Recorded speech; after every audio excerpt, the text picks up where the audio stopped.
Hey everybody, what's up? This is Chris from T3 Handicapping. Thank you for joining us for this late pick 5 video analysis on Friday, November the 19th, 2021. We're coming off of a great day. Yesterday on Thursday, we gave out an all-A ticket that was $12 in total for 50 cents, and it paid over 800. So that included the number 3, who we really like based on form, who pulled a major upset in the, I think, penultimate leg there. So great day on Thursday, hoping to keep it going on Friday. Let's jump into things here. So first, before we get into the actual card itself, just a couple reminders. If you want to follow us, you can do so here on YouTube. You can also do so on Facebook, like our page. That is T3 Handicapping. Go ahead and like that. We'll post content in there as well, including a lot of these videos. And then you can always find me on Twitter as well at HandicappingT3. If you want to get access to the membership portal, which has access to not only the track that we'll be covering today, Churchill, but we'll also have all of our tracks. When you purchase access to the portal, it gets you in there for a month. So you can see all of our tracks for a month. Right now, we're running a deal through the end of November, just $5, and you can get all of our tracks. Today, Friday, that would be Churchill, Gulfstream, Aqueduct, and Del Mar. Obviously, we'll continue to expand those selections here as we get through into some of the winter meets like Oakland Park. Tampa Bay will be coming back soon. Hope to get those up as well. And then we do some midweek stuff at like Finger Lakes and early stuff from Churchill as well. So make sure if you want to follow along with our picks, or you want to get access to any of that stuff, those are all of your different avenues to do so. All right, that being said, let's take a look here. A little grainy, but you kind of get the gist. So this is my top selections based on the computer algorithm. And it's important to know these are just spit out exactly by what the algorithm says. I will often go through and make some changes to this. So you can see my top selection and the ones that really stand out as top plays based on the numbers. That being said, my top plays have been taking a little bit of a hit the last couple of days. We've decreased our win percentage a little bit. Hopefully we can get back on track and get that thing back up. I like to have my top plays hitting at least 40%. So we're drifting well below that right now. We got to trend back upwards. Let's go ahead and let's jump into the late pick 5 sequence here. I got to be honest, I thought about doing the early pick 5 just because I have some stronger opinions in those races, but when I went back and looked at those, there were also some reasons for that, including the fact that there's a lot of really lightly raced horses, and that presents its own handicapping challenge. So I elected not to do the early. I'm going to go over the late. I'm not sure how actively I'll get involved in this sequence. The reality is that I think there's going to maybe be other opportunities, especially with Del Mar coming back online tomorrow or today, Friday, depending on when you're watching this, I suppose. And then with Aqueduct and Gulfstream Park also being available, there's not really a need to get involved in a sequence that I'm not thrilled with. I think there's some interesting opinions here, but I'm more likely to play this pick 4, pick 3, things like that, just because I think I'm going to need to expand a little bit, and it's not going to be cost effective to play the pick 5. I am not strong enough in that belief. So this is race number 5. You can see we're going class level 14, which again for Churchill is a little bit on the high side for me. That means we're dealing with a lower level of class horse here. You can see we've got the turtle, which means it's going to be slow. And that's kind of interesting when you see all of these versatile and front running types. Typically races that don't have closers and mid-pack types or undefined, those are usually going to come up as really fast. And so this is deceiving, because if you're looking at the past performances, you're going to see that this race should be fast. But the reality is a lot of these horses have, when they have gotten on or near the lead, it's been in slow paces. And so that suggests that this is probably going to be at least a moderate pace. I don't know if it'll truly be slow, but probably moderate. I ended up using 3 horses on my A line. I chose to use the 5 and 9, and that's one of those that just kind of jumps out to you. I mean, you can obviously see here, if you use the T3 grid, if you haven't used us before, I like to use these to develop exactas and trifectas. So like I might play a trifecta, say, like 5-1-2. tic-tac-toe 3 in a row, 519. I've actually set those boards up so that the different categories are lined up based on other ones that they hit with based on a statistical analysis. So that can be a nice way to form some of your exotics. But anyway, looking here, you can just see that the 5 and the 9 really pop. They own a lot of the top spots, and so I definitely wanted to have those. I'm a little concerned with the mid pack, but I'm not, because it also has the top pace rating and should get the best of the race flow even with a slow pace. So this isn't really a closer per se. This might be a situation again where a mid-pack horse ends up on the lead, and I think we saw that yesterday with Suki getting away, being on the lead. I don't think most people predicted that. Even I didn't predict that, and I had the horse. So I'm not too worried about a mid-pack horse in this situation, because I think the pace scenario is going to be hard to guess in this race. That's just my thought. The number 2 horse is the other one that I'm interested in. Jack's Advantage is going to be on the front end. Is more likely going to press the pace. I don't know. It could be the 5, could be the 2. It's really hard to say. Those are my A horses. I feel like I can get through with those horses. The 1 is interesting to me because he's 10 to 1. I have him as a good value down to 4 to 1. Those are based on my numbers. Goes out for good connections, has stamina. I like that he shows up here in the early pace, but I don't like that he doesn't catch race flow. I'm not sure how likely he is to win, but certainly one that I would be looking to use underneath. But nevertheless, I do think there is a remote chance that this one could pull the upset, so I would probably use on a beeline if I were going to put this ticket in. One thing that is interesting is I left off Secretary at War. That horse is 9 to 2. I have that horse as being valued down to 6 to 1, and then after that it's Distorted Ransom at 18 to 1. So pretty clearly, based on my numbers, there is a gap after the 6 horse here. These horses really have no chance, according to my data. So when I look at that, it's hard to leave like the one horse that I think has a shot off the ticket. And again, that's where this ticket started to get tough to play. Is just there were too many in-betweeners like that. Honestly, I probably want to leave that one off my ticket. I just don't feel that strongly. Good early pace, doesn't look like it's going to be there at the race flow. So I'm content with this moving forward. We're now going to go 5.5 furlongs, so we are sprinting really, really quickly. Class level 13 again, so we're dealing with fairly low level. Not surprisingly, given that we're only going 5.5 furlongs, you're going to see a fast pace. Get out the gate and run. That's what these horses do. I love, in this position, Soldado.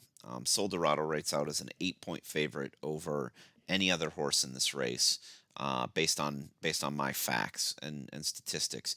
One of the things when I'm looking at these sprint races, as I'm looking at the different ratings, there are 3 ratings that I in particular think are so important here. If I'm looking at a grass race, I'm going to be looking at class.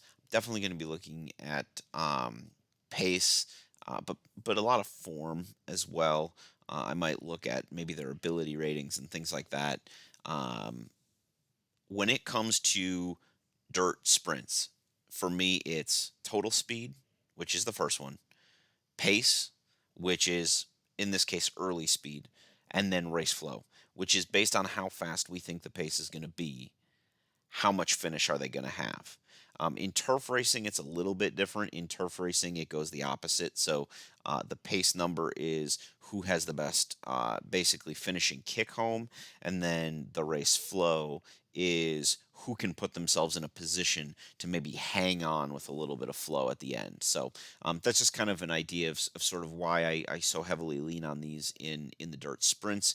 You can see the 5 is good here. I don't love that the 5 doesn't get the best of race flow, but I do have that the 5 will be prominent based on pace, and then does, of course, have the best overall times on the races as well. So that one is one I'm definitely going to use. You'll notice here that I actually ended up skipping over like the 2.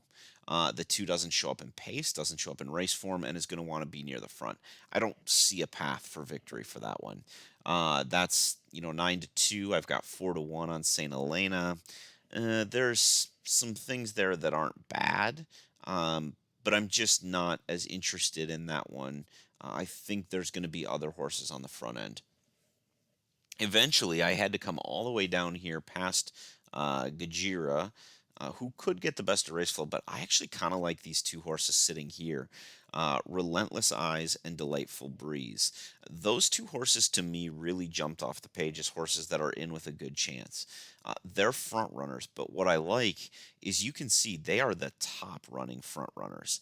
Um, Both of them also show up in race flow as well, which suggests they might not be as cheap a speed as they look on paper.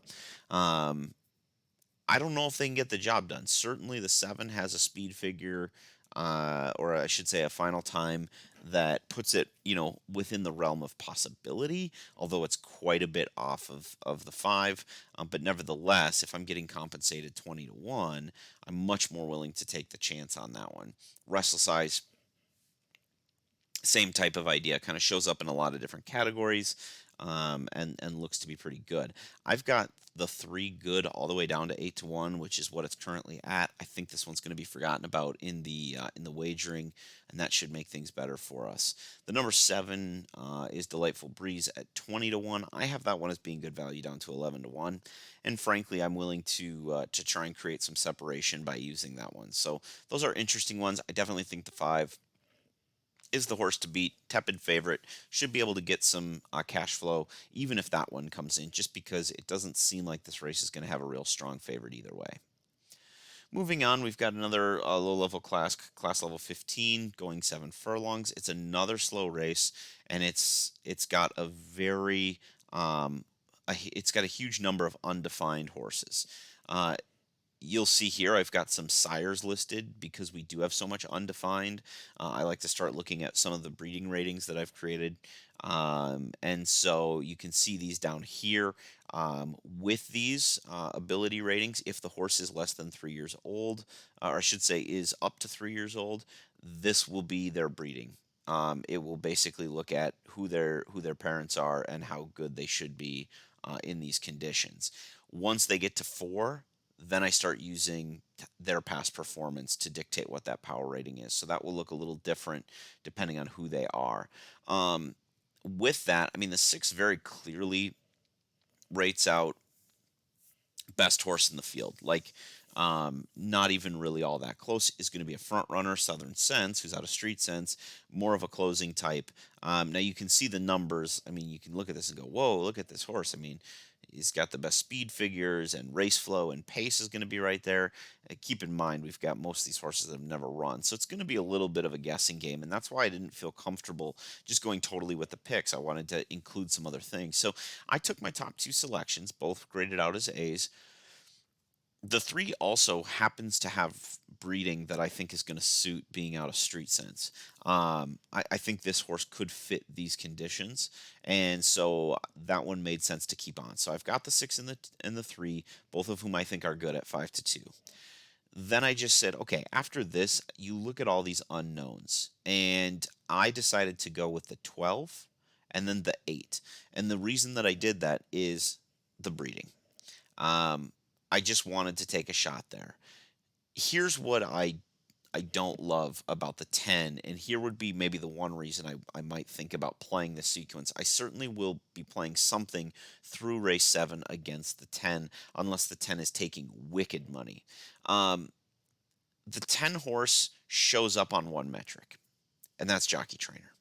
Now, the problem that I have with that is while connections certainly matter in horse racing, and with first time starters, I do think there's some need to be able to get your horse up and ready and make sure that he can run and gate speed and things like that. I think there are things that you can train into them. There are things you can teach them. But I think in these younger races that talent has a lot to do with it as well. And I'm just not convinced that this horse should be 4 to 1, given that uh, there is just basically only jockey trainer is the only thing. The other thing is with horses that have good jockey trainers is if they're first time starters, a lot of times word is out. And that isn't just on the backside. That makes its way to the morning line maker, and they usually can pinpoint, hey, this horse is going to get drilled at the windows. 4 to 1, I know this horse is the favorite, but that's not a strong endorsement of this horse. That's a pretty tread lightly on this one kind of look. So I'm going to try and take a shot against this one. I'll use the 12 and the 8, who I like a little bit better from a breeding perspective. The 12, by the way, goes out for really good connections as well.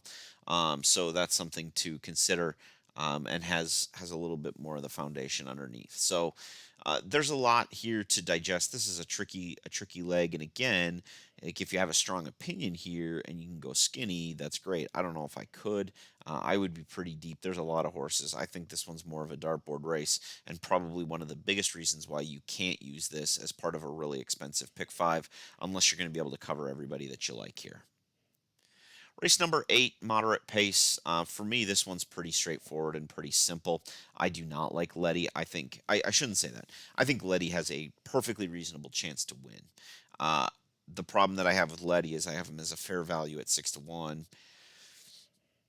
I don't think Letty's going to be anywhere near that, whether it be in the picks or whether it be in the straight win pool. I just don't think Letty's going to be 6-1. So I'm going to just take a stand again against the favorite. So now I'm against 2 back to back. So maybe there is something to be said there.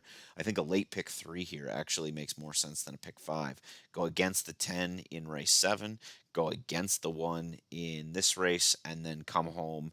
And then even if you hit a favorite at the end, you should be fine. I like Red Label a lot. Red Label's going to be forwardly placed. Red Label should get the pace set up. I like that Red Label is drawn to the outside of Letty. That's going to allow Red Label, and really for that matter, Florida Gator, who's I know more of a mid-pack horse, that's going to allow them the opportunity to see what's happening. I like speed horses that are drawn to the outside when it's a 7-horse field and they're not way to the outside. I don't think it's that big of a deal. This one looks like he's going to be able to either stalk and pounce, or if something happens to the 1 from the inside, whatever, then maybe just goes to the lead and never looks back. But to me, it's all about the 7. I do think that the 6 is interesting. Um, don't like the 1. But the 6, like I said, the mid pack piece, especially after again watching today, speed just continuing to hold. I'm not sure how heavily through that one I want to go. And then finally bringing it home. This was a race that I kind of threw my hands up at. I didn't really know.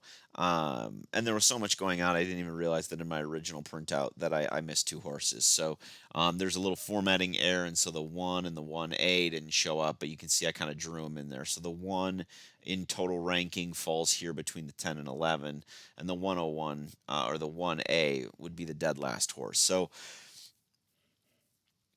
I'm not terribly concerned with the entry here. You can see I had to write in the 1 too because he kind of disappeared from all my rankings too. This one I think is interesting in the sense that my top rated horse is I'm a Warlord, who's 10-1. Going to break from that outside again at the 9. Going to have a lot of forward speed, and it is definitely going to try and be up there. Now I'm a little concerned that horses like Chileno, like Mahoney Road, they're going to have interior position. In the last race, I said I didn't mind a 7 who was, the speed of the speed and could get out and pace. I'm a little more concerned about I'm a Warlord. If I'm a Warlord was drawn to the 6 post, I'd probably be running hand over fist to the window to get my cash in on this one. 9 is a little bit far out when you consider that there's more speed to the inside from somebody like Mahoney Road, who's going to go. I don't know that Chileno will, but Chileno's going to, I think, be problematic because that horse is going to get out and I think want to set a stalking trip, even though it has the ability to go forward, and that's just going to create more congestion for this horse going 8.5 furlongs trying to get in there. So it's going to be interesting to see what the front looks like in this one, and I think who ends up getting on the front is going to play a major factor. I think if Mahoney Road gets to the front, I think it's over, and I think it goes through Mahoney Road. If I'm a Warlord gets there, then I think that horse has the ability to hold off the rest of them. If it gets, if you get somebody like Lake Tahoe, or you get somebody like Gilded Age who just wants to decide to fire a bullet, it would be, a little out of character, but still early in the career, so hard to say exactly. But I just think there's a lot of different ways this can go. Basically, where I landed is there's a pretty clear distinction here. I've got Scattershack at 18-1. You can see all my prices over here. So the 8 I have at 10 to 1, 18 to 1, and then 100 to 1 basically on the rest of the field. So I'm not really worried about anything past this line. And in fact, I finally just made a decision as I was going through this to just make my cut right here and just say, look, I'll try and find a way. If I'm going to play this, I'll try and find a way to use everybody above that line, if you can still call it that. I'll try and find a way to use all these horses and just hope these ones don't beat me. So I ended up coming up with 9, 3, 2, and 6 on the A line. I don't know. I think this is value here, and I think there's going to be some value when the odds board finally goes total. I think the 6 is going to be value. I think these two are very likely winners and would not want to be ones that I'd be against. And then these are kind of, I mean, these are borderline seahorses, like just kind of could in the right situation make something happen, but I don't know how likely they are. But again, there's just a lot of unknowns, a lot of low-level horses for Churchill, which is not super uncommon for a Friday card, and Saturday looks a lot better with the Chaluki Stakes. But I think this is a sequence where I'm probably going to pass. Like I said, pick 3 maybe makes a little bit more sense. I'll probably roll like my favorite selection in each of the first 2 legs into my A selections here. And then maybe one saver ticket with the 7, 8 included as well, just because those things are going to pay out the backside. It's a tough day. So with anything, being a handicapper, you've always got to take a look at, yeah, we all love to play the pick 5, takeouts a little bit lower, pools are bigger, payouts are bigger. This might be a grinding day. And in fact, this might be a day to really look at verticals, try and take down one race at a time, because I just think really stringing something together is going to be a challenge in the latter half of this card. And frankly, based on my analysis of the early part, same thing there. So with that being said, good luck to you. I hope you can build your bankroll up before the weekend. Continue to follow us. I threw all those channels up earlier. I'd love to interact with more of you and hear from more of you, and have you continue to support T3 Handicapping. We really appreciate it. Cash those tickets at Churchill and anywhere else you may be playing tomorrow. Good luck.